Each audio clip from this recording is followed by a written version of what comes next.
danh tính thật của Bạch Lộc được hé lộ trên chương trình Quán trọ thân thương. Danh tính thật của Bạch Lộc bị bại lộ trên Quán trọ thân thương khi sự bình thường trở thành thứ hiếm hoi trong ngành giải trí Trung Quốc. Ai đang tạo nên ảo ảnh hoàn hảo? Màn cải trang của Bạch Lộc bị Vương Hạc Đệ vạch trần chỉ trong 2 giây và sự hiểu ý ngầm của họ đã tạo nên những tràng cười. Việc vẽ bản đồ lúc 3 giờ sáng và tùy chỉnh chi tiết bộ đồ ăn, sự gần gũi của cô đã phá vỡ hình tượng người nổi tiếng. Khán giả đã bình chọn với những chủ đề thịnh hành, sự chân thực cảm động hơn sự gần như không suy nghĩ, đã đáp lại cậu gọi đây là ngon à. Bầu không khí lập tức trở nên hơi khó xử. Bạch Lộc nhanh chóng cố gắng xoa dịu tình hình, cười và nói, thực ra cũng không tệ. Sau khi đoạn hội thoại này được phát sóng, không hề có bất kỳ đồn đoán nào về sự bất hòa giữa hai nữ khách mời, thay vào đó, khán giả thốt lên, quá chân thực, hãy suy nghĩ kỹ xem, lần cuối bạn thấy một nữ nghệ sĩ nói chuyện như thế này trên một chương trình giải trí là khi nào? Chẳng phải họ phải lựa chọn từ ngữ cẩn thận, giữ vẻ thanh lịch và tự tin và liên tục điều chỉnh biểu cảm để đảm bảo mỗi khung hình đều hoàn hảo sao? Phải chăng chúng ta đã quá quen với những điều này đến nỗi nghĩ rằng đó là cách mà các nữ nghệ sĩ nên xuất hiện trước ống kính, nhưng Bạch Lộ thì khác. Trong Nhà trọ thân yêu 2026, cô ấy hóa thân thành chủ nhà trọ, luôn bận rộn. Lúc 3 giờ sáng, khi mọi người khác đang ngủ, cô ấy lặng lẽ thức dậy và tỉ mỉ vẽ bản đồ khu vực xung quanh trên bảng đen trong sảnh. Cô ấy tự bỏ tiền mua máy hút bụi robot và hệ thống âm thanh để cải thiện môi trường của nhà trọ, thậm chí còn đặt làm riêng bát đĩa theo giới tính để tạo thêm cảm giác trang trọng. Những khoảnh khắc này không được dàn dựng, không được lên kế hoạch và thậm chí có phần quá chân thật, nhưng chúng giống như những viên sỏi nhỏ, chính xác làm vỡ tan bức tường, hình tượng, ngăn cách người nổi tiếng với người bình thường. Điều này không có nghĩa là cô ấy đặc biệt giỏi quảng bá bản thân hay cô ấy đã nắm vững bí quyết thu hút lượt xem mới nào đó. Ngược lại, cô ấy dường như không hề quảng bá gì cả. Phong thái của cô ấy liên tục được cư dân mạng và giới truyền thông mô tả là mang lại cảm giác chân thực. Thuật ngữ này thú vị vì nó ngầm giả định rằng trong ngành giải trí hiện nay, nhiều người nổi tiếng xuất hiện trước ống kính như những hình ảnh được trau chuốt, nhưng xa cách hơn là những người thật sự trải qua cảm giác đói, mệt mỏi, xấu hổ và những phản ứng chân thật. Tại sao các nhà đầu tư và đội ngũ sản xuất ngày càng ưa chuộng cảm giác chân thực này? Trong ngày đầu tiên công chiếu, sao Quán trọ thân thương 2026 sao đã đạt vị trí dẫn đầu về tỷ lệ người xem trên 3 kênh truyền hình trong khung giờ phát sóng, với thị phần thời gian thực cao nhất vượt quá 2% trên Kuyun và điểm phổ biến Maoyan là 9.520,31, dẫn đầu toàn bộ chương trình. Phim thu hút 943 chủ đề thịnh hành trên Internet, đứng đầu 2 bảng xếp hạng của Weibo 142 lần và hashtag chính của phim đạt hơn 11 tỷ lượt xem. Đằng sau những con số này là phiếu bầu của khán giả thông qua điều khiển từ xa và ngón tay của họ. Khán giả đã mệt mỏi với những màn trình diễn hoàn hảo và bắt đầu khao khát một chút tính người chân thực, những khía cạnh cụ thể của cảm xúc chân thực trong ngành giải trí Trung Quốc. Cảm xúc chân thực là gì? Một cách trình bày chân thực, không gò bó, thoát khỏi quản lý biểu cảm, chỉ là bề ngoài. Sự ấm áp của con người thực sự thoát khỏi một hệ thống diễn xuất được thiết kế tỉ mỉ. Những gì Bạch Lộc thể hiện trong chương trình không phải là sự chân chất, có chủ đích mà là một phản ứng gần như bản năng làm bất cứ điều gì cô ấy thấy. Ăn khi đói, tự chế giễu bản thân khi xấu hổ và rơi nước mắt khi xúc động. Sự chân thực này còn thể hiện ở sự tỉ mỉ đến từng chi tiết. Đặc điểm, nhiệt tình làm việc của Bạch Lộc được nhắc đi nhắc lại nhiều lần trong chương trình. Cô ấy tự bỏ tiền mua máy hút bụi robot và hệ thống âm thanh để cải thiện môi trường nhà nghỉ. Cô ấy đặt làm bát thìa theo giới tính để tạo thêm nét trang trọng, và đèn ngủ trong phòng khách được khen ngợi là vật dụng không thể thiếu cho những người hay chơi điện thoại trong bóng tối. Với vai trò là giám đốc trải nghiệm, cô ấy đã kiểm tra kỹ lưỡng các phòng khách, chỉ ra chính xác những thiếu sót như thiếu máy sấy tóc, vết bẩn trong bồn tắm và thiếu thảm chống trơn trượt. Thái độ chuyên nghiệp trong việc ghi chép các vấn đề vào sổ tay đã giúp cô ấy có được danh hiệu chuyên gia tư vấn mà các chủ nhà nghỉ hằng mơ ước.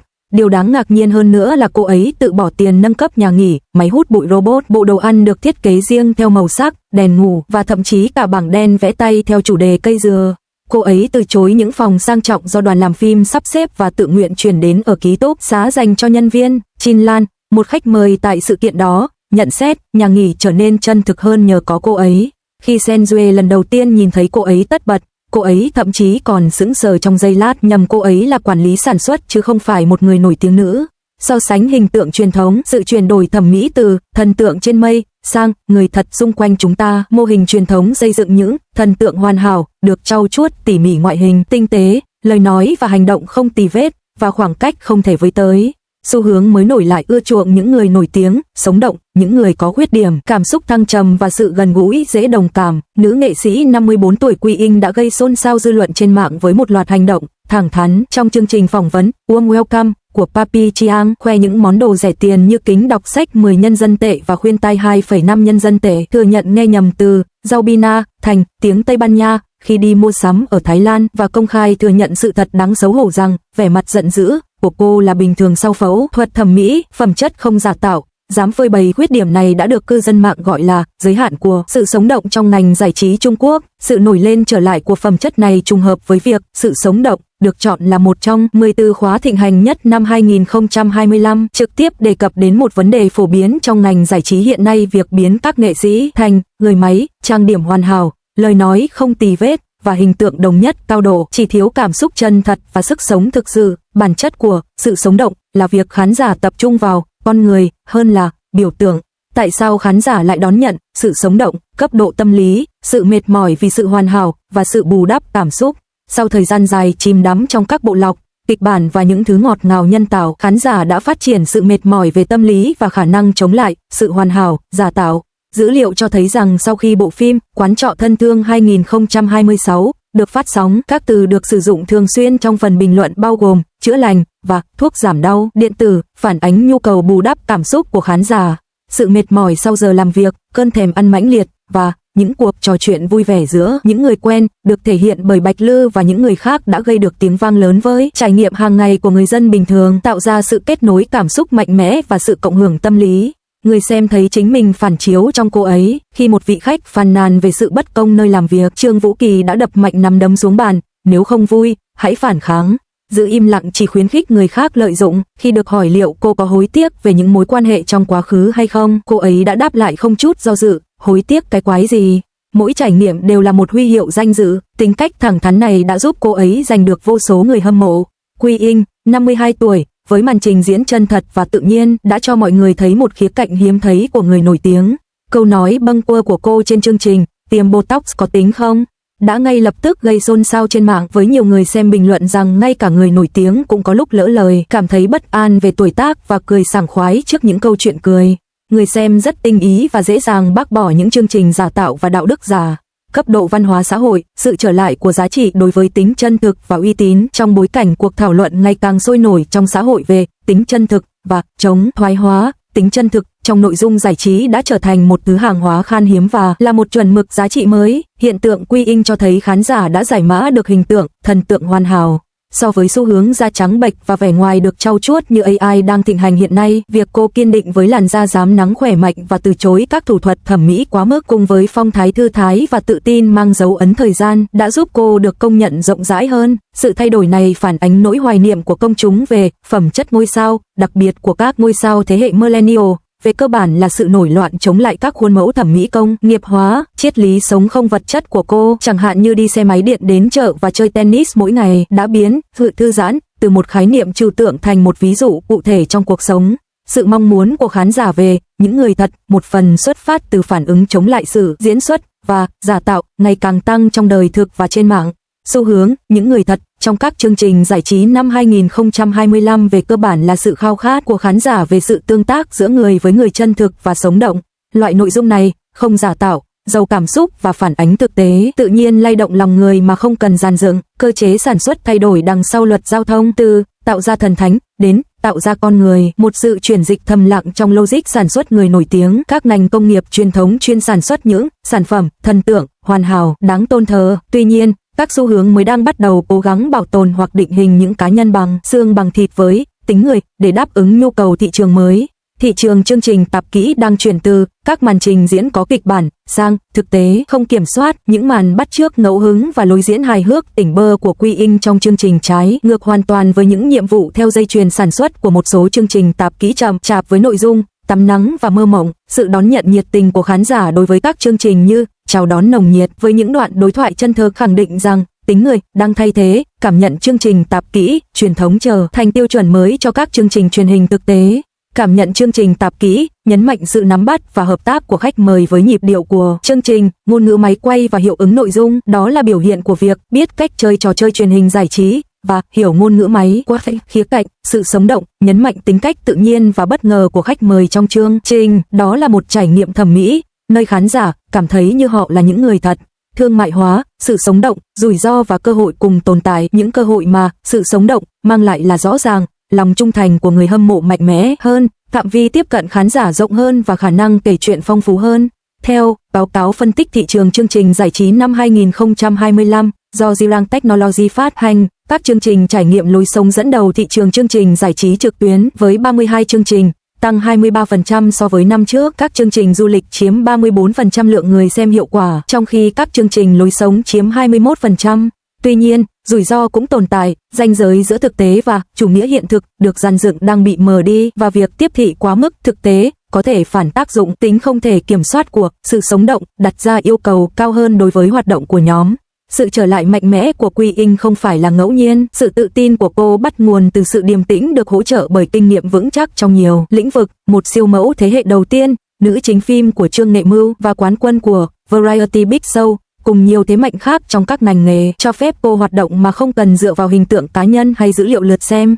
Nền tảng thúc đẩy làn sóng, thuật toán và chủ đề thịnh hành khuếch đại, khoảnh khắc chân thực. Các nền tảng mạng xã hội và trang web video, thông qua thuật toán, đẩy mạnh một cách chính xác những khoảnh khắc không bị kiểm duyệt của người nổi tiếng đến người xem tiềm năng, đẩy nhanh sự lan truyền của các chủ đề. Sau khi chương trình Quán trọ thân thương 2026 được phát sóng, hơn 133 video với hàng chục nghìn lượt thích đã được tạo ra trên các nền tảng như Douyin và Quai Show, với video có lượt thích cao nhất đạt 253.000 lượt. Trên Seongsu, hashtag thăng DETAIL gạch nối OAIENTEDFOCUS đã tạo ra hơn 557 ghi chú phân tích chuyên sâu về thiết kế bối cảnh của chương trình. Những con số này khẳng định rằng đó không chỉ là một chương trình ăn khách về mặt rating mà còn là một sự kiện văn hóa thu hút toàn bộ dân chúng. Khi người hâm mộ bảo Vương Diệc Ba mặc thêm áo, anh lạnh lùng đáp lại, tôi không lạnh, nhưng sau đó lén kéo khóa áo khoác lên tận đầu. Khi Triệu Lược bị chỉ trích tăng cân trong một buổi phát trực tiếp, cô ấy lập tức cầm cốc trà sữa lên và đáp trả, tôi ăn cơm của các bạn à, uống trà sữa thì có gì sai, hạnh phúc mới là quan trọng nhất. Những đoạn clip này được chia sẻ liên tục trên các nền tảng video ngắn, trở thành những yếu tố thu hút lượt xem mới. Khi sự bình thường trở thành một thứ hàng hóa khan hiếm, một sự chất vấn hệ thống ngành công nghiệp giải trí, điểm thu hút của việc trở thành một người bình thường phản ánh chính xác cách hệ thống sản xuất nội dung giải trí hiện nay đang tạo ra một lượng lớn ảo ảnh hoàn hảo về sự bất thường, dẫn đến sự sụp đổ của thực tế và phản ứng tiêu cực từ khán giả. Năm 2025, các chương trình tạp kỹ ăn khách nói chung đã từ bỏ những câu chuyện phi thực tế, xa rời thực tế, thay vào đó tập trung vào những khía cạnh bình dị của cuộc sống hàng ngày, xây dựng những cầu nối cảm xúc trong bầu không khí thường nhật. Khách mời thường tập trung vào những người hồi hương từ nước ngoài và những cá nhân có trình độ học vấn cao. Người xem nhận ra rằng những khoảnh khắc được gọi là rung động trái tim, thực chất là những màn trình diễn nơi công sở và nền tảng của sự thể hiện cảm xúc sụp đổ. Liên quan đến việc thể hiện những vấn đề hôn nhân thực tế trong Tạm biệt tình yêu của tôi, trọng tâm nên là câu chuyện tinh tế về quá trình tiếp cận, giảm thiểu việc thiết kế xung đột theo kịch bản. Các chương trình hẹn hò thực tế ảo và giám sát biểu cảm vi mô bằng AI có thể tăng cường tính chân thực của tương tác. Các thử nghiệm công nghệ như chương trình hẹn hò thực tế ảo và giám sát biểu cảm vi mô bằng AI cũng có thể cải thiện tính chân thực của tương tác. Màn tiết lộ khách hàng bí ẩn của Bạch Lục không chỉ là phong cách cá nhân mà còn là tấm gương phản chiếu khát vọng sâu sắc của khán giả về các mối quan hệ giữa người với người thực và sự thể hiện cảm xúc chân thành. Cuộc thảo luận về tính nhân văn này cuối cùng chỉ ra một sự suy ngẫm chung về giải trí và thậm chí cả trạng thái tồn tại hiện tại của chúng ta. Phản hồi từ người xem thông qua các chủ đề thịnh hành, bình luận ngắn gọn và xếp hạng có thể đang định nghĩa lại thứ hạng giá trị của thị trường. Chương trình giải trí trước đây, ngoại hình đẹp, sự nổi tiếng và các chủ đề thịnh hành là những yếu tố quyết định thành công. Giờ đây, những yếu tố mềm mại hơn, giàu cảm xúc hơn như sự ân cần, giá trị tình cảm và sự đồng cảm đang ngày càng được coi trọng. Có một chi tiết khác trong phim khiến tôi vô cùng ấn tượng. Để giúp khách làm quen với môi trường xung quanh nhà trọ, Bạch Lục đã lặng lẽ thức dậy lúc 3 giờ sáng, khi mọi người vẫn đang ngủ, và tỉ mỉ vẽ một bản đồ khu vực trên bảng đen ở sảnh, đánh dấu vị trí của mọi điểm tham quan và nhà hàng. Sự chu đáo đến từng chi tiết của cô ấy thực sự rất cảm động. Nỗ lực chủ động này, vượt ra ngoài kịch bản, đã khiến các từ khóa ấm áp và đáng tin cậy được người xem nhắc đến thường xuyên. Bạn thấy đấy, cái gọi là sự ân cần khi được phân tích kỹ, không gì khác hơn là ăn khi đói, nghỉ ngơi khi mệt, cười khi vui, khóc khi xúc động, làm tốt những gì được yêu cầu và chân thành với những người xung quanh. Đây lẽ ra phải là những điều cơ bản của con người, nhưng dưới lăng kính của ngành công nghiệp giải trí, chúng đã trở thành những thứ hiếm hoi, đòi hỏi lòng can đảm để thể hiện. Khi trở thành một người bình thường, trở thành một đức tính đáng ca ngợi, có lẽ điều chúng ta nên suy ngẫm chính là hệ thống đã tạo ra quá nhiều sự hoàn hảo, bất thường. cảnh Bạch Lộc bị Vương Hạc Đệ vạch trần thân phận giả chỉ trong 2 giây được nhắc đi nhắc lại và bàn luận nhiều lần, bởi vì nó giống như một viên sỏi vô tình lăn vào một cỗ máy chính xác tạo ra một âm thanh chói tai, sắc nét. Âm thanh này nhắc nhở chúng ta rằng trên tất cả sự hào nhoáng, kịch bản và logic thương mại tồn tại một sức mạnh nguyên thủy và mạnh mẽ hơn gọi là tính chân thực. Nó không hoàn hảo, nhưng nó có sự ấm áp, và con người, xét cho cùng, là những sinh vật khao khát sự ấm áp. Trên màn ảnh các chương trình giải trí năm 2026, tính chân thực không tô vẽ này có thể gần gũi hơn với bản chất của cuộc sống và gần gũi hơn với những câu chuyện về nhân tính mà chúng ta khao khát được thấy hơn bất kỳ bữa tiệc xa hoa nào. Khi trở thành một người bình thường trở nên khan hiếm, liệu chúng ta có nên suy ngẫm xem liệu đó là do sự thiếu chân thực của người nổi tiếng hay chính hệ thống đã tạo ra quá nhiều sự hoàn hảo, bất thường như vậy? Bạn thích xem những thần tượng được trau chuốt, hoàn hảo hay những người sống thực tế đầy khiếm khuyết hơn? Hãy cùng thảo luận trong phần bình luận nhé.